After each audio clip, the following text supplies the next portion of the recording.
لوگ جی بھر کر جیتے تھے، اتنا جیتے تھے کہ سب دیکھنے کے بعد موت کو دیکھنے کی حسرت ہوتی تھی۔ اب کسی میں برکت نہیں، کیونکہ ترقی کا نتیجہ۔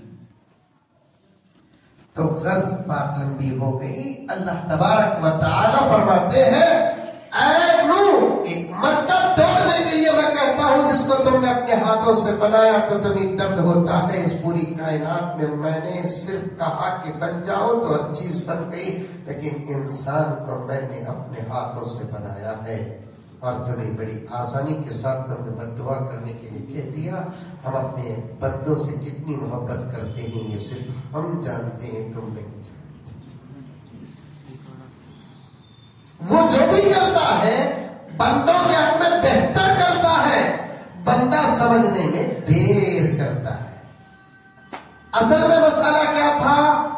پروگرام کینسل ہونے کا نہیں تھا، میرے دانا پانی کے کچھ حصے یہاں تھے۔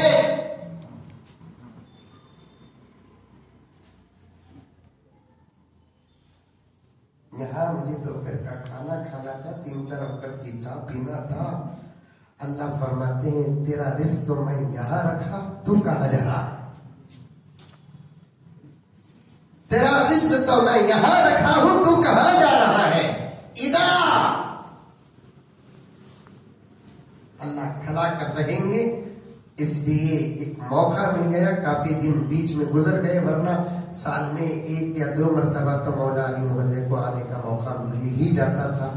بیچ میں ہمارے اور آپ کے بیچ میں جناب کرونا تشریف لائے،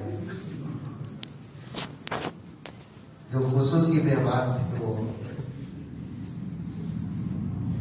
ہمیں بھیجے کہ نہیں بھیجے انہیں تو چھوڑ کو گیا نہیں، اب چلے گا پھر بھی آتا کہتے کہیں کو آتا معلوم نہیں۔ اللہ کی حفاظت فرمائے۔ یہ آخری 2-3 باتیں احادیث بتا دیتا ہوں فتنے کو جا رہا، کیونکہ بڑا اچھا عنوان مولانا عبد المجید صاحب ارشادی اور ان کے رفقا نے طے کیا، موجودہ دور میں فتنوں کے دور میں مسلمانوں کی زندگی۔ دوستو یہ بات ذہن میں رکھیں آپ، اور یہ بات ہمارے عقیدے میں داخل ہے، حقیقت میں بھی ہے۔ دنیا کی دوسری قومیں مانتی کہ نہیں مانتی؟ دوسری قومیں میں یہودیت بھی مانتی ہے، عیسائیت بھی مانتی ہے۔ اللہ کو چھوڑ کر جن کے پاس آسمانی کتاب نہیں ہے وہ قومیں نہیں مانتی اس بات کو۔ جو کسی نبی کو مانتی ہے، جن کے پاس آسمانی کتاب ہے گرچہ کہ وہ بدلی ہوئی کیوں نہ ہو، وہ اس بات کو مانتی ہے کہ اب دنیا کی عمر مکمل ہو چکی ہے، قیامت کا وقت قریب آ چکا ہے۔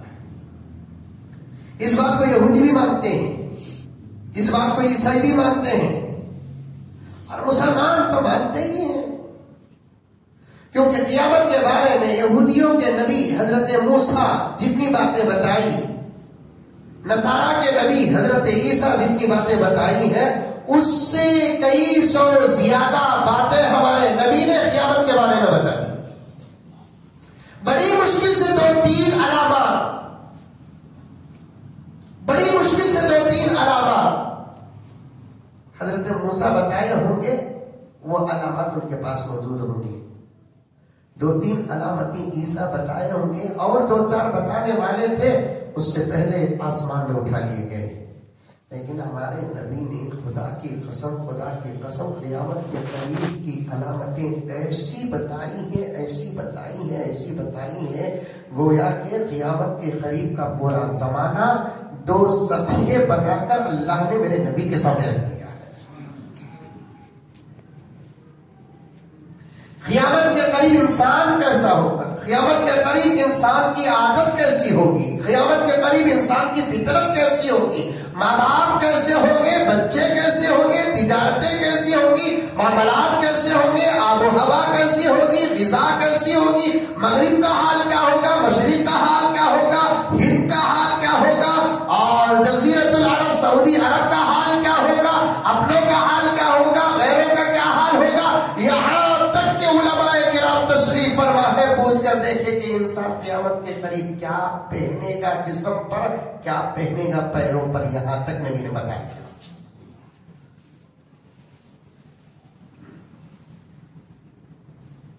بتایا نہیں بتایا؟ باپ کے ساتھ کیا سلوک ہوگا، بیوی کے ساتھ کیا سلوک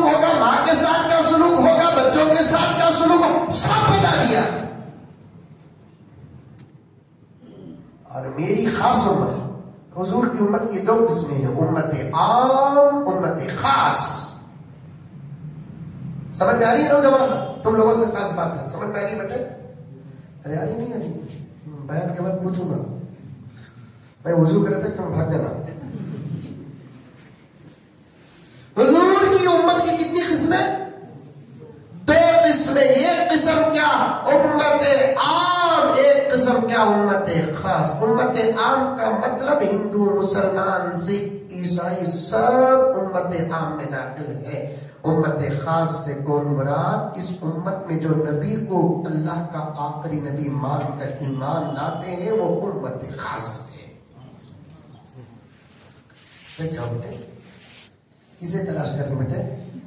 یوگی تو یو پی میں ہے بیٹے، کیا کام ہی نہیں کرتا. امت عام، امت خاص. امت عام کی حالت کیا ہوگی اور ان کی حالت بھی بتا دیے پیغمبر دو عالم صلی اللہ علیہ وسلم. امت خاص کی حالت بھی کیا ہوگی؟ دنیا میں ماں باپ کی نافرمانی ہوگی.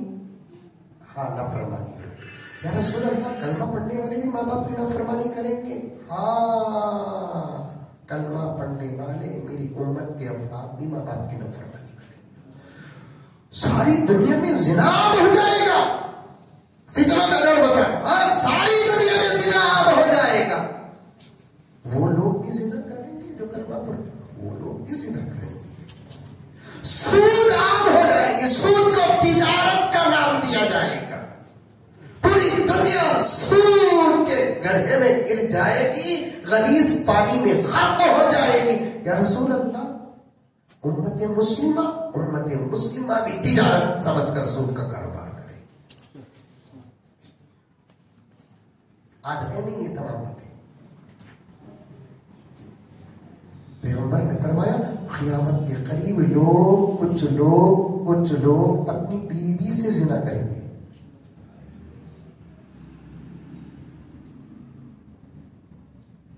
میں یہ باتیں کس لیے بولوں؟ چھوٹا مجمع بڑا مجمع نہیں ہے، ایک بہت بڑا مجمع ہمارے ساتھ ہے جو اس کے ذریعے سے دیکھ رہا ہے.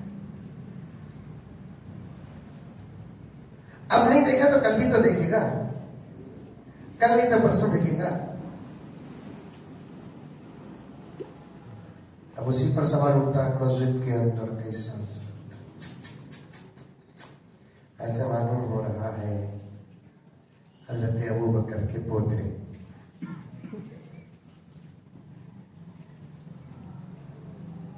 ذاتاً یہ تمام چیزیں خراب نہیں، اس کے استعمال پر فتوے لگے جائیں. بہتر ہے کہ مکہ المکرمہ، مدینہ المنورہ، سعودی عرب، شاہ سلمان، محمد بن سلمان پر بھی سوال اٹھا دیں کہ بھائی یہ مسجد تو مسجد نبوی کا صدقہ ہے، مسجد حرام کا صدقہ ہے، وہاں کیوں لگایا گیا ہے کیمرہ؟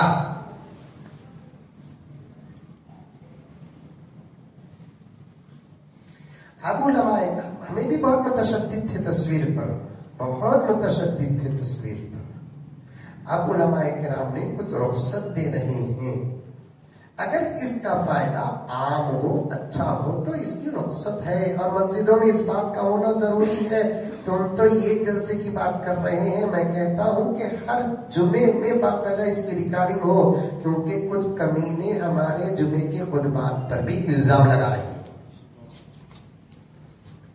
ہر مدرسے میں ہونا چاہیے کیمرہ، بلکہ ہر گھر میں ہونا چاہیے.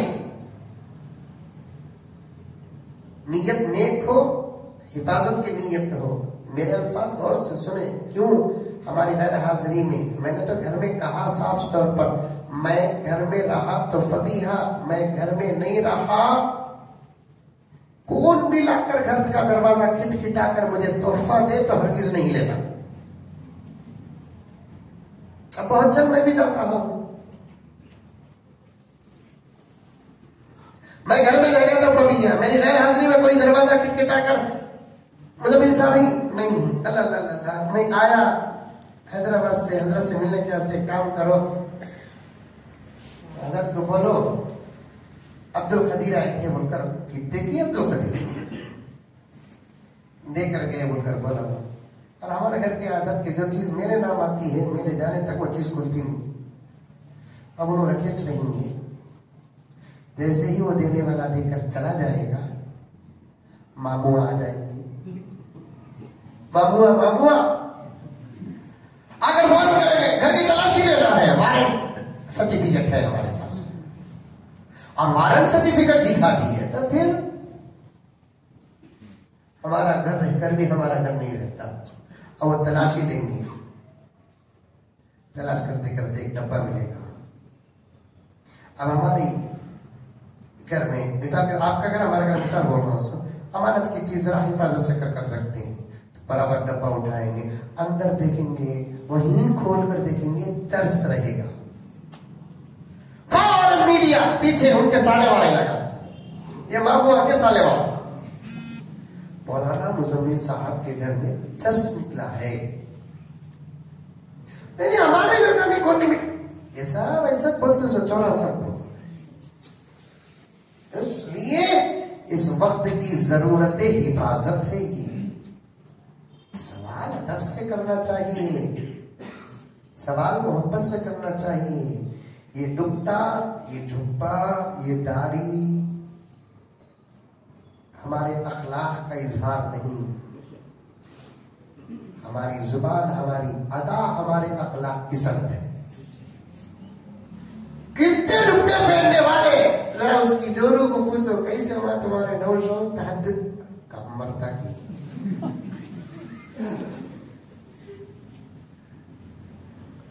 ارے بڑے لمبے باتیں کرتے حضرات. کب بھی تمہیں جورو بن کر دیکھو ایک گالی 1.25 کروڑ کی جگہ ہے. نوجوانوں اخلاق پیدا کرو. کسی مجلس میں مسئلہ سن لو بات آگے کر دیتا ہوں. کسی مجلس میں کوئی چیز آپ کے عقل کے خلاف ہو اس مجلس میں آپ سے بڑے علم و عمل والے تشریف فرما ہے وہ اگر خاموش ہے تو سمجھ جاؤ کہ اب اس کے اندر کوئی مصلحت ہے. یہ بات سمجھ لیں چیز ناجائز ہی ہے. اس مجلس میں ہمارے سے زیادہ علم و عمل اور عقل فراست والے تشریف فرما ہے تو اس صورت میں ہم کو آگے بڑھ کر سوال نہیں کرنا چاہیے. بھئی ہمارے سے زیادہ گہری نظر جب ان کی ہے ہمارے سے اولا و اعلیٰ و اکمل حضرات بیٹھے ہیں وہ اگر خاموش ہیں تو ہم کو سوال کرنا کیا ہے. سوچنا کچھ تو راز ہے اس کے اندر کچھ مصلحت ہے اس کے اندر. ادب سیکھو نوجوانوں ادب سیکھو. قریب میں میں نے گجوال میں مولانا کا بیان سنا. میرے سے پہلے حضرت کا خطاب تھا لیکن ایک بات بڑی عجیب و غریب ارشاد فرمائے. میں تو چند منٹوں کے لیے میری پوری تقریر بھول گیا.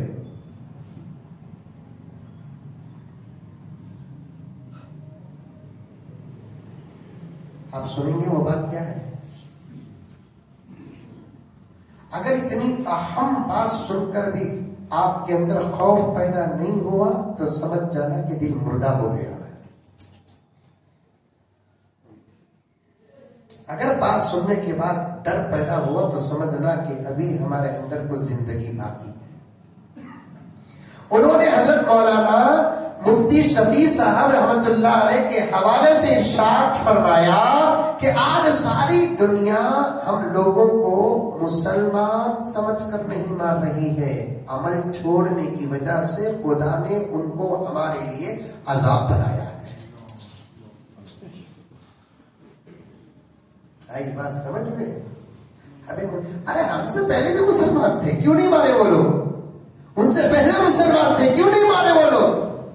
ماں لنچنگ کیوں نہیں ہو رہی تھی. وہ اس لیے نہیں مار رہے ہیں کہ ہم مسلمان ہیں بلکہ خدا کا عذاب آیا ہے. ہاتھ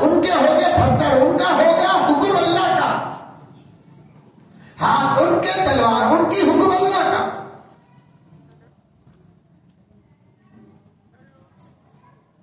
ہماری تربیت ہو رہی ہے اس وقت، ہمیں جگایا جا رہا ہے، کیونکہ یہ دوسرے جگانے کے لائق نہیں ہے. آپ بھی سوئے ہوئے ہیں، میں بھی سویا ہوا ہوں، عوام بھی سوئی ہوئی ہے، خواص بھی سوئی ہوئی ہے. سب کے پیچھے کوئی نہ کوئی مقصد لگا ہے. اپنے اور اپنے مقصد کے تحفظ کے لیے سامنے کے حالات نظر نہیں آ رہے. بہت سخت جملہ کہہ رہا ہوں، شاید آپ مجھے معاف فرمائیں گے. آپ کو میں نہیں جگا نہیں پا رہا ہوں، مجھے آپ نہیں جگا پا رہے ہیں، اس لیے اللہ نے دشمنوں کو جگانے کا انتظام کیا. یہ جگانے کا انتظام ہو رہا ہے. ان کی دشمنیاں، ان کی سازشیں، ان کی کاوشیں، ان کا پلان اور روزانہ کے بل، روزانہ کے قوانین، قسم اللہ کی ہم کو جگانے کا پلان ہو رہا ہے. 21 سال سے پہلے شادی نہیں کر سکتے، یہ بل یہ بتا رہی ہے تم نے اپنی بچیوں کا اب تک نکاح کیوں نہیں کیا.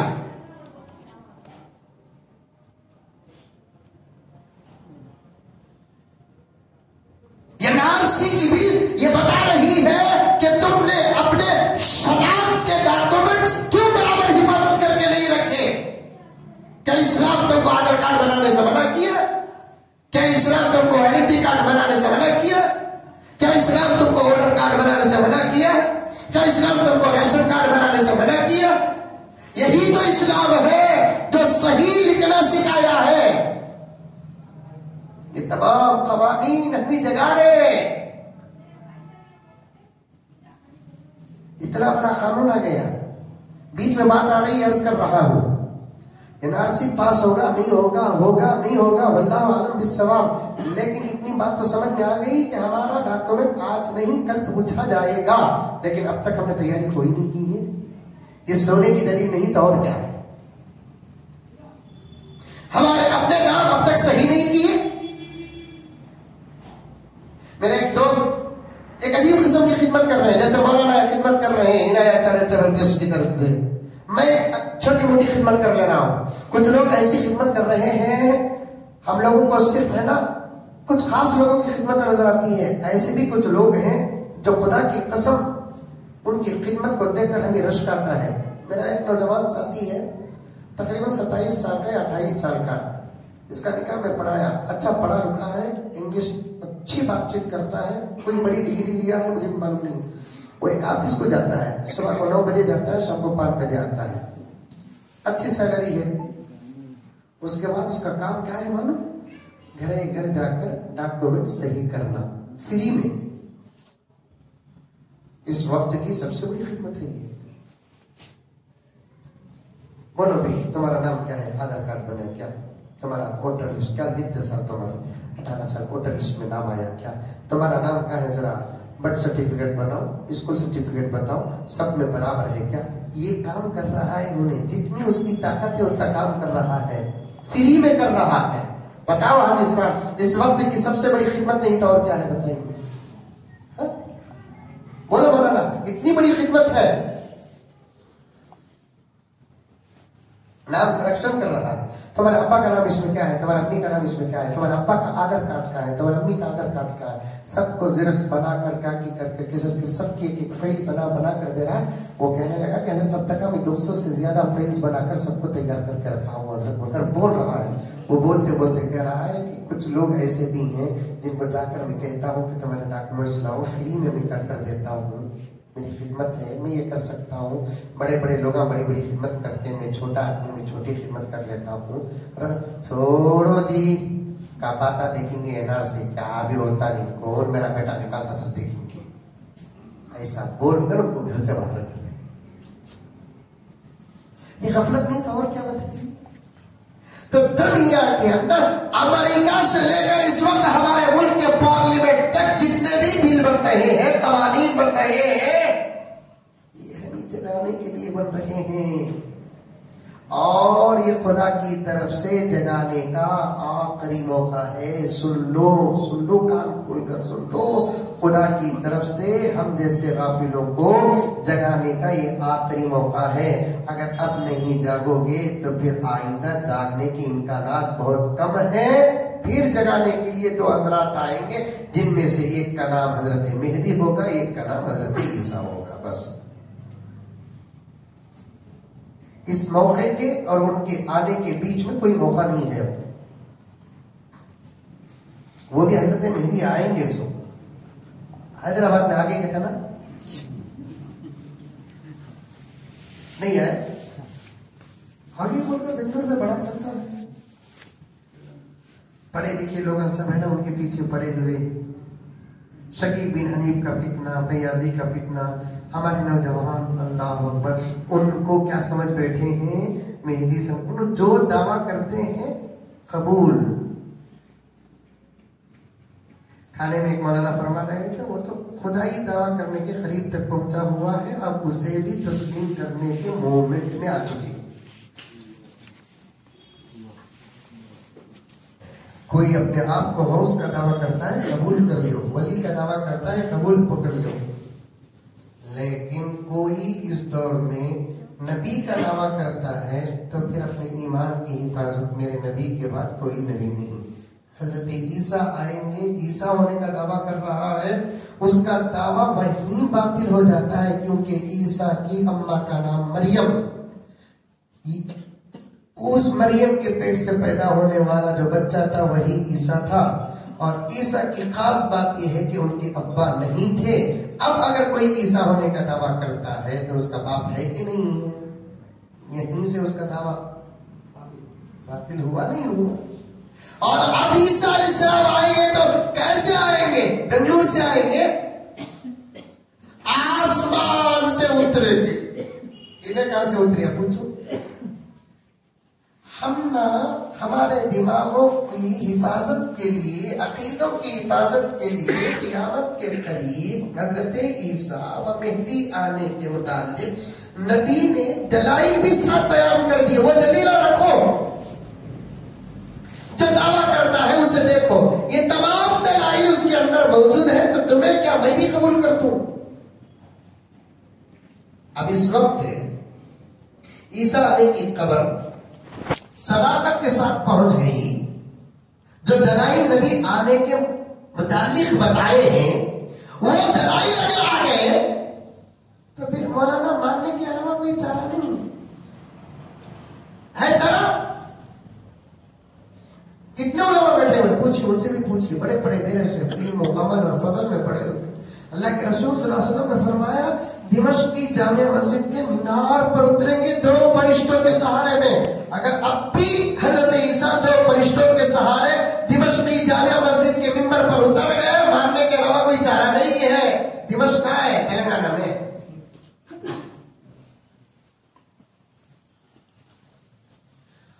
وقت تک بتا دی اللہ کے رسول صلی اللہ علیہ وسلم کے عیسیٰ علیہ السلام کے اترنے کا وقت کیا ہوگا؟ قریب مغرب کا.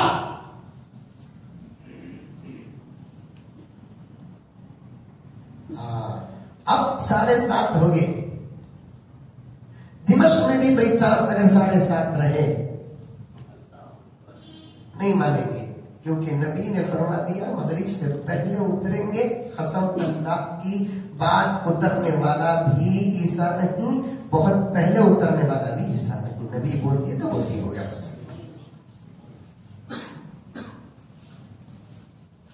رسی میں پکڑ کر اترے ہو تب بھی نہیں، 2 فرشتوں کے سہارے اتریں گے. کاندھوں پہ فرشتوں کے کاندھوں پہ ہاتھ ہوگا. ایسے بتائے پیغمبر صلی اللہ علیہ وسلم جیسے ایک دوست 2 دوستوں کے کاندھوں میں ہاتھ ڈالتا ہوا کبھی کبھار پیار و محبت سے چلتا ہے. یہ انداز نبی نے بتایا. نوجوانوں ذرا اسے تو سنو. تمہیں ماننے سے پہلے علماء اقصا کر پوچھو کہ حضرت عیسیٰ کو کیسے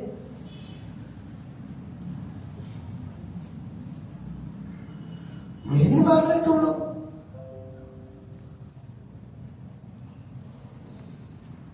حضرت مہدی کا نام مہدی نہیں،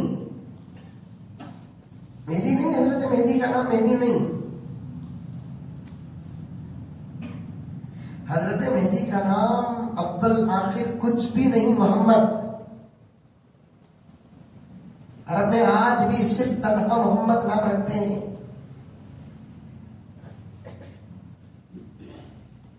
اور پیغمبر نے فرمایا، قربان جائیے حضرت امام مہدی علیہ السلام کی عظمت پر میں مطالعہ کرتے کرتے میرے ذہن میں ایک بات آئی ہے.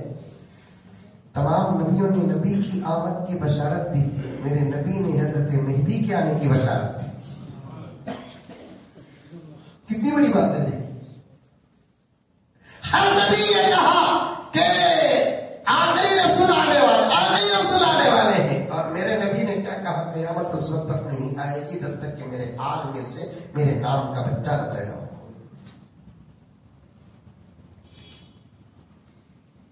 مانو، لیکن یہ دلائل نہیں کہ دیکھو، پروفس نہیں کہ دیکھو اس کے اندر نام ان کا کیا ہوگا، محمد ہوگا. مہدی کا نام کیا ہوگا، محمد ہوگا. ان لوگوں کا نام کیا ہے، فیاض کہتے، شکیل کہتے، بن حنیف کہتے. یاد چلے گئے، پہلے راؤنڈ میں ختم. کچھ تو میچ آگے چلنا نہیں، پہلے والے وکٹ. اور ان کا نام جب محمد ہوگا تو ان کی اماں کا نام بھی اتفاقاً آمینہ ہوگا. اب جتنے دنیا میں مہدی ہونے کا دعویٰ کر رہے ہیں سب باطل، اس لیے کہ ان جتنے اب تک انوچ نہیں، اب جو ہی مہدی کا دعویٰ کرنے والے انوچ نہیں، ان سے پہلے 50 سے زیادہ لوگوں نے مہدی ہونے کا دعویٰ کیا ہے. ایک کی ماں کا نام بھی آمینہ ہے.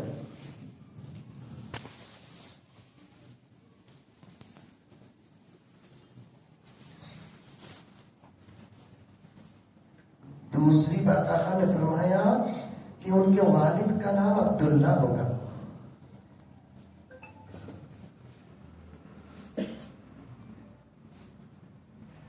تقریباً 80 سے زیادہ دلائل موجود ہیں، باتیں ہیں ان کے متعلق. میں 5-6 بول کر 2-3 حدیثیں پڑھ کر بات ختم کر دیتا ہوں. تیسری بات بتائی،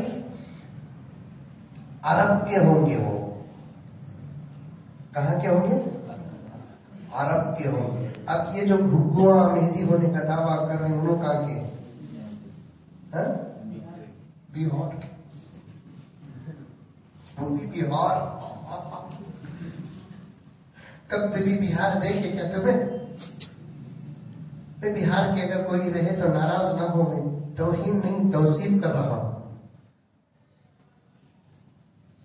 بہار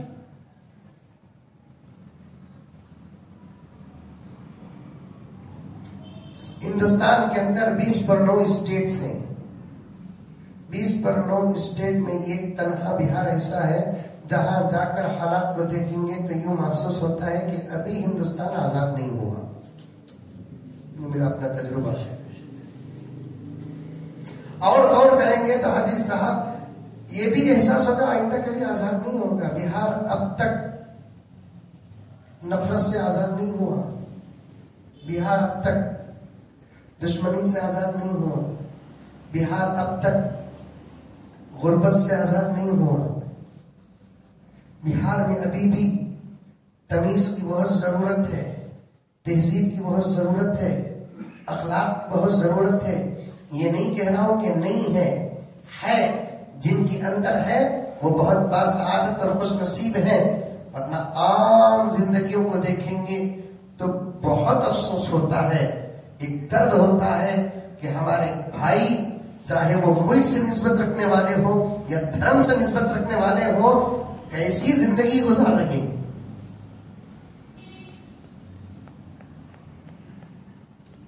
بل کلنٹن آئے تھے ایک مرتبہ ہندوستان. معلوم بل کلنٹن؟ ارے معلوم کیا نہیں؟ کون؟ امریکہ کے سابق صدر. امریکہ میں جو صدر بنتا نہیں انہیں یا تو 4 سال کے لیے نہیں تو 8 سال کے لیے، اس کے بعد نہیں، دوسرے کو موقع دیتے ہیں. یہ ہمارے ہندوستان بڑا خوش نصیب، جب صدر بنتے ہیں مرے تک صدر، چاہے وہ کون بھی ہو.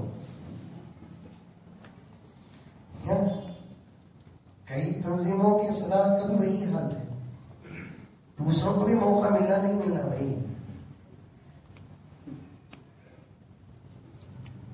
بل کلنٹن آئے تو انہوں بہار بھی گئے کرتے. بہار دیکھنے کے بعد ایک لطیفہ ہو لالو سے بولے کرتے لالو جی آپ بہار کو امریکہ کے حوالے کر دیں, ہم 2 سال میں بہار کو امریکہ بنا دیں گے. لالو بولے کرتے کلنٹن صاحب آپ امریکہ کو بہار کے حوالے کر دیں, 2 مہینے میں امریکہ کو بہار بنا دیں گے.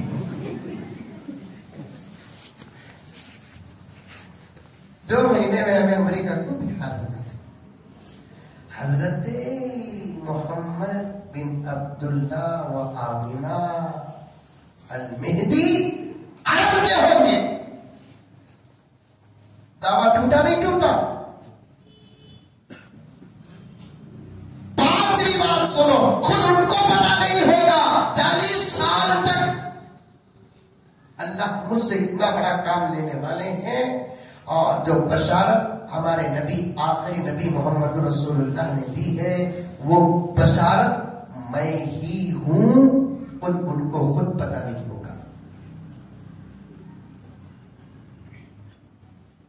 چھٹی بات یہ ہے وہ دعویٰ نہیں کریں گے کہ میں مہدی ہوں. ان کی شکل, ان کی صورت, ان کی زندگی, ان کے والد کا نام, والدہ کا نام, ان کے والد کی نسل, میرا مطلب خاندان نسب, اور ان کی والدہ کا نسب سب تحقیق کر کے ان کی ناک, ان کے گال, ان کی پیشانی جو نبی پاک صلی اللہ علیہ وسلم نے بتائی ہے وہ تمام چیزیں دیکھ کر کچھ دنیا کے اولیاء جن کی تعداد بھی نقل ہے کہ 60 اولیاء حرم پاک میں امت کی حالت کے متعلق دعا کرنے کے لیے جائیں گے. انہی خواب میں بشارت ہوگی کہ وقت آ گیا مہدی کے اظہار کا, پیدا ہونے کا نہیں. اظہار کسے کہتے ہیں؟ جو پہلے سے چھپا ہوا ہو, بعد میں ظہور مہدی یہ لفظ آتا ہے آپ کو, ظہور دجال یہ لفظ آتا ہے, نزول عیسیٰ, یہ سب الفاظ ایسے ہی نہیں بیان کیے گئے, یہ سب عقائد کے مطابق نزول عیسیٰ بول کر اس بات کو ختم کرنا تھا کہ عیسیٰ پھر کسی ماں کے پیٹ سے پیدا نہیں ہوں گے, ان کو آسمان سے اتارا جائے گا. ظہور دجال, دجال کا ظہور ہوگا, اس کا مطلب یہ ہے دجال پیدا ہو چکا ہے. ظہور مہدی اس وقت یہ لفظ استعمال ہوگا, اس وقت پیدا ہو کر 40 سال ہو چکے ہوں گے. خواب میں بشارتیں ملیں گی کہ مہدی پیدا ہو چکے ہیں, اب ان کے اظہار کا وقت آ گیا ہے. فرمان حدیث کے مطابق وہ ملیں گے تو کہاں ملیں گے؟ حرم اور مطاف میں ملیں گے, مقام ملتزم کے پاس ملیں گے. تو ان کو تلاش کرنے کے لیے دنیا کے 7 بڑے اولیاء, کون 7 بڑے اولیاء, ان کو تلاش کرنے اور پانے اور ان کے ہاتھ میں بیعت کرنے کے لیے جائیں گے, اور وہاں ان کا ظہور ہوگا اور ان کی تلاشی مکمل ہوگی 7 اولیاء کے پاس. ان کو کون اولیاء پکڑے؟ دلیل ٹوٹی نہیں ٹوٹی. جب جا کر 7 اولیاء, حالات خراب رہیں گے, عرب کی حکومت وہاں درجے ظالم ہو جائے گی. مولانا بات لمبی ہو رہی ہے, میں شاید اپنے مقصد کی طرف نہیں آؤں گا, لیکن ایک روایت تو ضرور بڑی بہترین فتنوں کے دور کی آپ کے سامنے پڑھوں گا اور اس کا ترجمہ اور اس پر کچھ باتیں کروں گا. لیکن یہ سنیے, عرب کی حکومت ظالم بن جائے گی قیامت کے قریب, اور ظلم سر چڑھ کر بولے گا. آج سے تقریباً 100 سال پہلے عرب کا وہ حال نہیں تھا جو اب ہے, اور اب تو انتہا درجے پر ظلم ہے. میں ایک صاحب کو جب پوچھا فون میں, واٹس ایپ کال کر کے, میسج کر کے, کیونکہ عرب کو واٹس ایپ کال نہیں, کہ کیا بھائی سعودی میں تبلیغ جماعت پر پابندی ہے کیا؟ تو ریپلے آیات نہیں ریپلے، کیونکہ خالی السلام علیکم بول کر ڈالا تو فوراً، یہ تو آدھے گھنٹے کے بعد، تو 1 گھنٹے کا ریپلے آیات نہیں، تھوڑی دیر کے بعد مجھے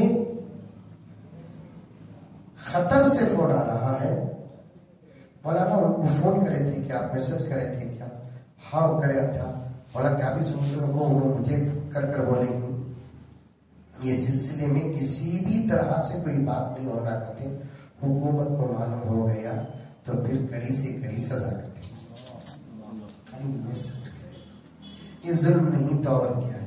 کہ انسان کو اس زمین میں اپنے رائے کو اظہار اور رائے پیش کرنے کی بھی اجازت نہیں،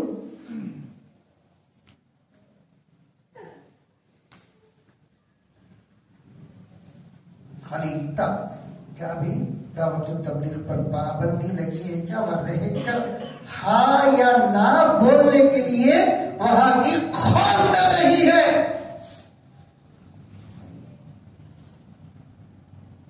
ابھی قریب میں لاک ڈاؤن سے پہلے جب میں عمرے کو ایک مرتبہ گیا تھا تو ہمارے دوست بتانے لگے کہ وہاں کے حکومت کے جو ذمہ دار ہوتے ہیں ان لوگوں کو اپنی جان کا اتنا خطرہ ہے کہ جدہ میں وہاں کے کنگ کا گھر ہے، کار میں جاتے جاتے ایک ڈرائیور نے کہا یہ رائٹ سائڈ میں، مجھے ذرا دیکھو غور سے، ہم مجارو نہیں، یہ رائٹ سائڈ میں جو بڑی دیوار ہے اور بہت بڑا گھر نظر آ رہا ہے، نہیں وہ کنگ کا گھر، اندر بیٹھے والے ایک دوسرے کو بتانے کا سے اشارہ کرتا تھا، 2 مہینے اندر تھے،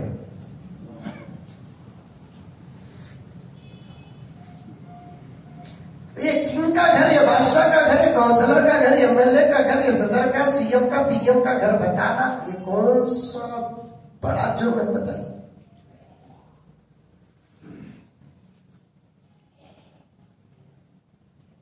عرب کے حالات ایسے خطرناک ہو جائیں گے، اور ہو رہے کہ نہیں ہو رہے ہیں؟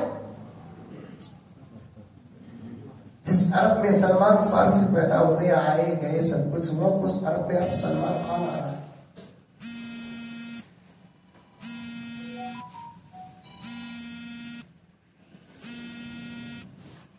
شراب کی اجازت، میرا ایک دوست ہے عمان کا، بنگلور میں رہتا ہے، عمان وہ بھی عرب ہی ہے، انبیاء اور صحابہ کی زمین ہے، انبیاء کئی انبیاء مطلب نہیں وہاں پہ عمان، صحابہ کئی صحابہ ہے، بحرین عرب ہے، دبئی عرب ہے، قطر عرب ہے، اپنا سر اٹھا کر دیکھیں سب عرب ہے۔ وہ میرا دوست کہنے لگا عمان کا حال، حکومت سے پہلے اجازت لینا کہتے ہمیں مہینے میں اتنی شراب پی سکتے، حکومت اتنی شراب پینا بول کر دیتی کہتے اجازت، جو چیز حرام ہے وہ خطرہ بھی حرام، دریا بھی حرام، سور کا ایک ٹکڑا حلال، پورا سور حرام کی، جو چیز حرام ہے وہ خطرہ بھی حرام، دریا بھی حرام۔ اب عمان عرب کا ایک خطہ، حکومت اجازت دے رہی ہے، مسلمان جا کر اجازت لے رہے ہیں، اب حکومت کے پاس اگر اندر کوئی پولیس والا شرطہ آ گیا، اندر سے شراب مل گئی ہے، انہیں اٹھا کر لائسنس بتا دیا ہم اجازت لیے ہیں حکومت سے، تو شرطہ خاموش چلے جاتا ہے، تو اتنی شراب پینے کی وہاں کی حکومت اجازت۔ دبئی کا بھی وہی حال، بحرین کا وہی حال، عمان کا وہی حال، قطر کا وہی حال، مصر کا وہی حال۔ آپ کو معلوم ہے ساری دنیا کا سب سے بڑا مدرسہ، ہمارے لیے تو دارالعلوم دیوبند سے بڑا کوئی مدرسہ نہیں ہے،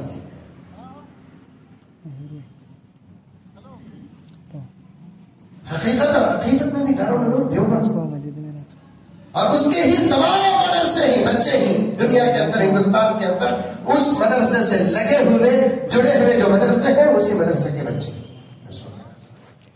لیکن عام طور پر علماء کہتے ہیں جامعہ ازہر مصر۔ حضرات علماء توجہ چاہتا ہوں آپ سے، میں تو چھوٹا ہوں لیکن بزرگوں کی توجہ سے تمام چیزوں کی میں تحقیق کرتا ہوں، جامعہ ازہر مصر کا سب سے بڑا مدرسہ کئی ہزار بچے پڑھتے ہیں، 25,000 چلر بچے پڑھتے ہیں وہاں پر. بخاری کا سبق ہوتا ہے، مسلم کا سبق ہوتا ہے، حدیث کا تفسیر کا سبق پڑھتا ہے. آپ کو سن کر تعجب ہوگا، آنکھوں دیکھا حال ہے. اس مدرسے کے بالکل ایک روڈ پار ریڈ لائٹ ایریا ہے. ریڈ لائٹ ایریا بولے تو سمجھ رہے ہیں آپ لوگ؟ چھوٹے بچے ہی نہیں بول سکتا، سمجھ رہے ہیں؟ ریڈ لائٹ ایریا، فحاشی کا اڈا. دبئی میں کیا نہیں ہو رہا؟ دبئی کیا ہے؟ عرب کی زمین ہے. اب ہندوستان میں اسٹیٹس جیسے الگ کر لیے ویسے عرب کو بانٹ لیا گیا ہے.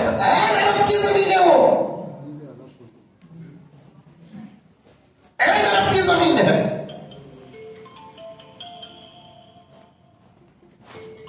اللہ اکبر کبیرہ. دبئی میں جا کر آنے والا، بھائی کس کا فون ہے؟ آپ کریں، بند کر دیں. دبئی کو جا کر آنے والا آدمی، میں کان پکڑتا ہوں، مجھے معاف فرما دے، خدا کرے کہ میری بات غلط ہی رہے، مشکوک ہے.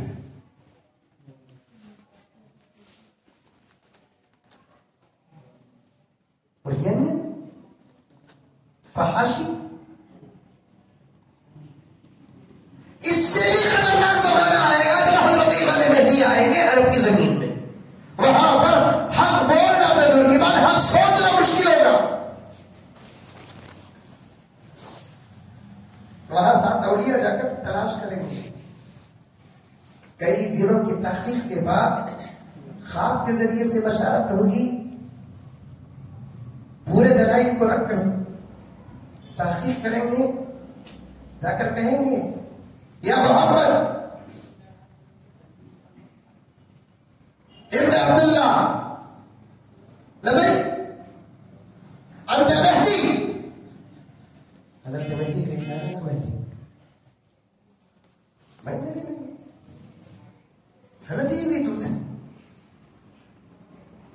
انت المہدی، تم ہی مہدی ہو.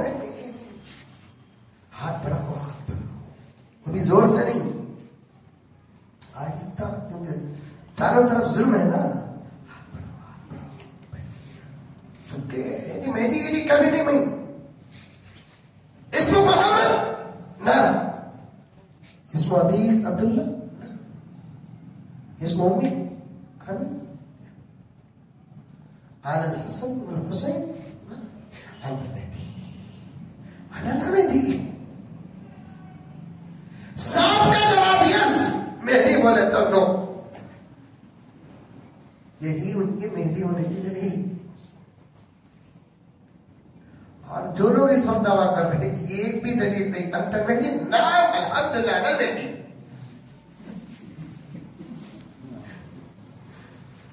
تمام دلائل رکھ کر بھی کہتے ہیں آپ مہدی ہیں، انا لا مہدی.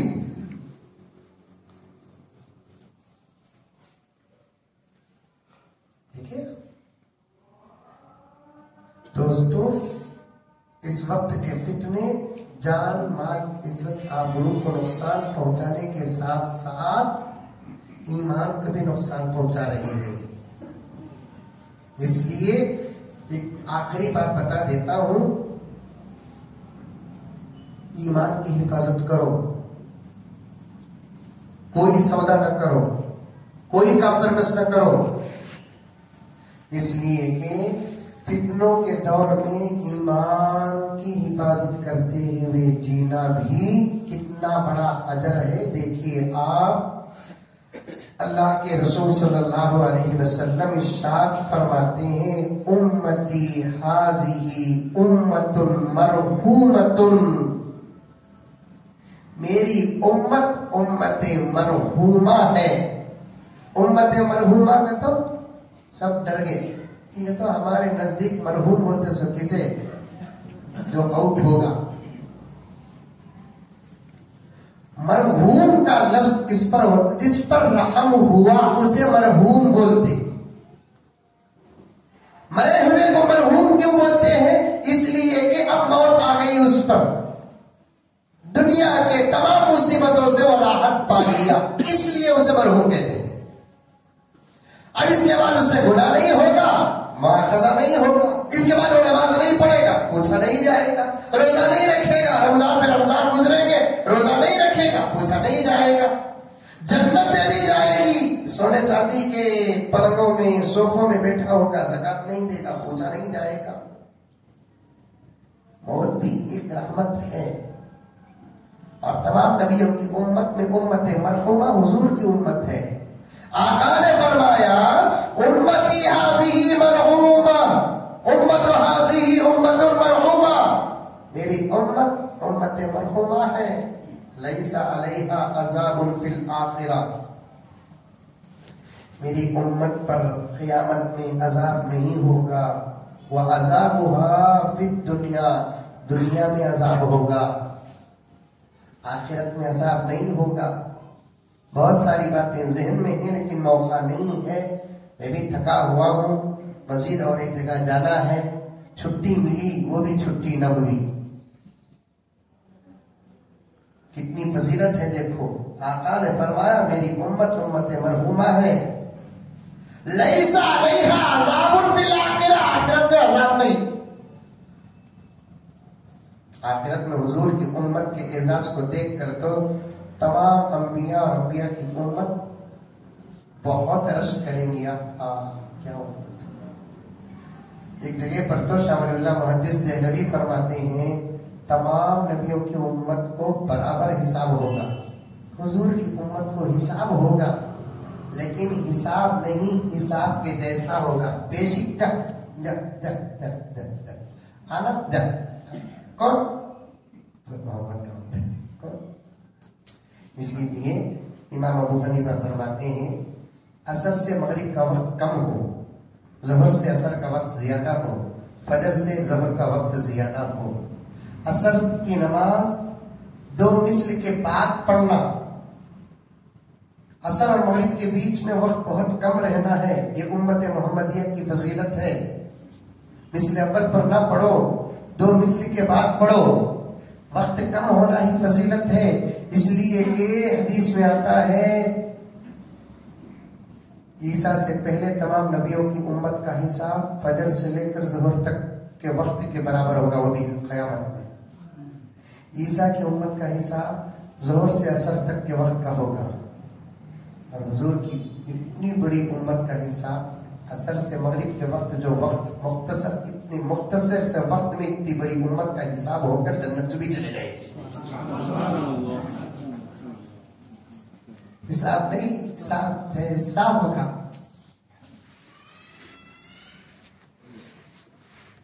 کی ہو تو دوسرے باپ کو،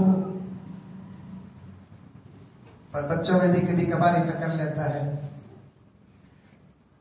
2 بندی پانی اٹھا، جو بچے سے زیادہ محبت رہتی اسے اٹھانے دیتا نہیں، لیکن کام بڑا اعتراض کرتا، تو بھی بنگی اٹھا، وہ بنگی میں رکھتی پانی رہتا ہے، یہ اٹھا لو چل جا، اب اسے تسلی ہو جاتی بڑے کو، اسے بھی کام میں کیا نہیں کرنا،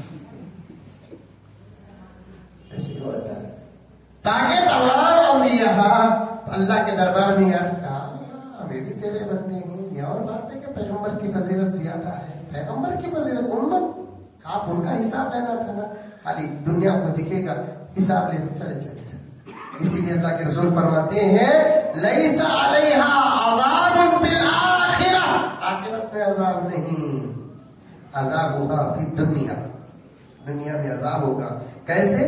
الفتن والزلازل والقتل، فتنے ہوں گے، زلزلے ہوں گے، قتل و غارت گیری ہوگی، ایسے ہنگامے اور حادثات ہوں گے، میری امت پریشان ہوگی پھر بھی ایمان کی حفاظت کرے گی، یہ ٹینشن ہی کی وجہ سے آخرت کا عذاب معاف ہو جائے گا۔ اب ٹینشن میں ہی ہم لوگ، ارے ہے نہیں، تو یہ ٹینشن پر بھی اجر مل رہا ہے۔ ان فتنوں کا علاج کیا؟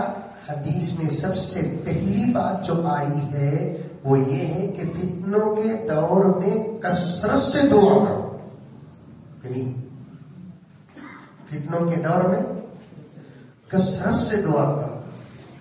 آج مسجدیں نمازیوں سے خالی اور دعا سے خالی، انسان بندہ پیغمبر کا غلام دعا کرتا ہے 10 منٹ 24 گھنٹے میں اللہ کے دربار میں ایک سوئی کے ساتھ الگ ہو کر اجالے میں کی اندھیرے میں کی، اللہ میں ہوں اس وقت تو ہے، میں کیا بوٹوں کیا ستروں کیا ضرورت تجھے معلوم، تیرے علاوہ میری ضرورتوں کو کوئی پورا کرنے والا نہیں ہے، تیرے علاوہ کوئی دینے والا نہیں ہے۔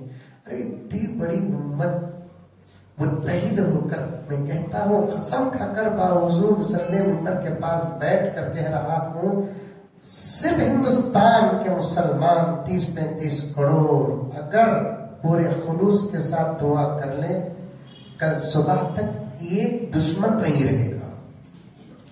لفظ دشمن استعمال کر رہا ہوں، اسے نوٹ کر رہا، یہ اللہ رسول مسجد مدرسہ قرآن مسلمان نبی کا ایک دشمن نہیں رہے گا۔ مشکلوں کو آسان بنانا محمد کے غلاموں کے بائیں ہاتھ کا کھیل ہے۔ تیرے اعمال سے ہے تیرا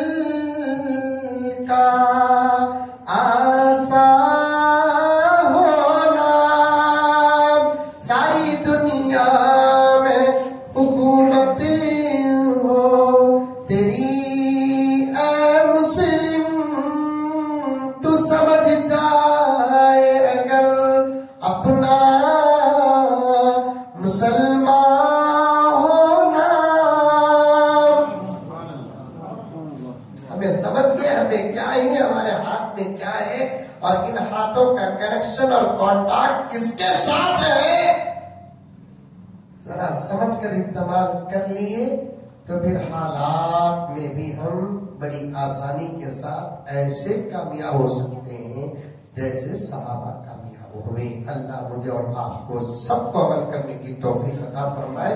کئی ذمہ داریاں ہیں، اس میں سے ایک بات بتانا چاہتا ہوں، دعا سے امت دور ہے۔ نماز بھی نہیں پڑھ رہے ہیں تب بھی دعا کرو، دعا کی برکت سے نماز کی توفیق ملے گی۔ اللہ سب بھی نماز پڑھنی، میں نماز کو جانا کا تو دل چاہتا نہیں، اللہ میرے دل میں نماز کی توفیق اور شوق تو عطا کر، یہ دعا سے ملتا سو کریں گے انشاءاللہ۔ اللہ مجھے اور آپ کو سب کو عمل کرنے کی توفیق عطا فرمائے، آمین ثم آمین۔ ایک اعلان سنیے کہ یہ ساتھی ہمیشہ میرے ساتھ رہتے ہیں، میرے شیخ رب عالم کی کتاب گھر جنت کیسے بنے، بڑی اچھی کتاب ہے، دنیا میں کئی زبانوں میں اس کا ترجمہ ہوا ہے۔ میاں بیوی کے کیا حقوق ہیں، گھر کو جنت بنانے کے کیا طریقے ہیں، کیا طریقوں کو اپنانا ہے، بڑی اچھی باتیں اس کتاب کے اندر موجود ہیں۔ آپ میں سے جو خریدنا چاہتے ہیں شوق سے خریدیں۔ اللہ مجھے اور آپ کو سب کو عمل کی توفیق عطا فرمائے۔ لك الحمد لك الشكر يا الله، اللهم صل على سيدنا نبينا مولانا محمد وعلى آل سيدنا نبينا مولانا محمد وبارك وسلم۔ ربنا آتنا في الدنيا حسنة وفي الآخرة حسنة وقنا عذاب النار۔ ربنا ظلمنا أنفسنا وإن لم تغفر لنا وترحمنا لنكونن من الخاسرين۔ اللهم إنا نسألك الهدى والتقى والعفاف والغنى۔ اللهم اغفر لنا ولوالدينا ولأساتذتنا ولمشايخنا ولأحبابنا ولجيراننا ولمن له حق علينا ولمن أوصانا بالدعاء يا رب العالمين۔ اللهم اكفنا بحلالك عن حرامك واغننا بفضلك ومن سواك۔ سبحان ربك رب العزة عما يصفون وسلام على المرسلين والحمد لله۔ جزاکم اللہ خیر۔ ہم تمام اہلیان محلہ